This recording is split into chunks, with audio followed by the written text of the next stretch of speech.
Hello guys, welcome back to this channel. In today's video, I'm going to show you how we can use motion tracking feature in CapCut PC.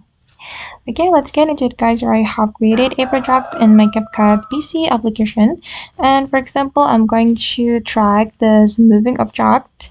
I'm going to track this girl, and if we want to use motion tracking feature, we have to add tag, sticker, or emoji to our video.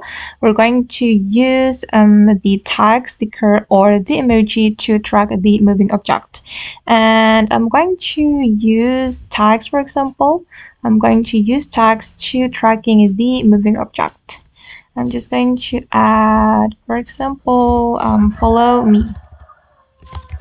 Okay, like this, and I'm going to make it smaller. Okay, and I'm gonna make this text align with my video, so I'm gonna extend the text.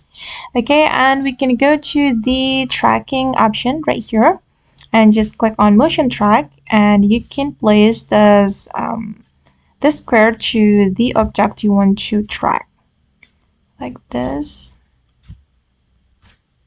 Okay, and then once you're ready to track the moving object, you can click on start and just wait until the tracking process has completed. It's actually depend on the duration of the video. The longer duration you have, the longer process it needed. Okay, and it's almost done guys. Just wait until the process completed. Okay, it's almost done.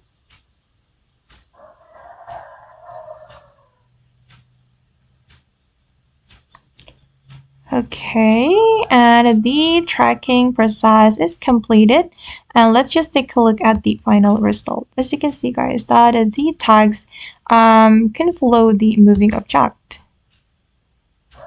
All right. Okay guys, and that's how we can use motion tracking feature in CapCut PC. I hope this video will be useful for you. Thank you so much for watching, and see you in the next video.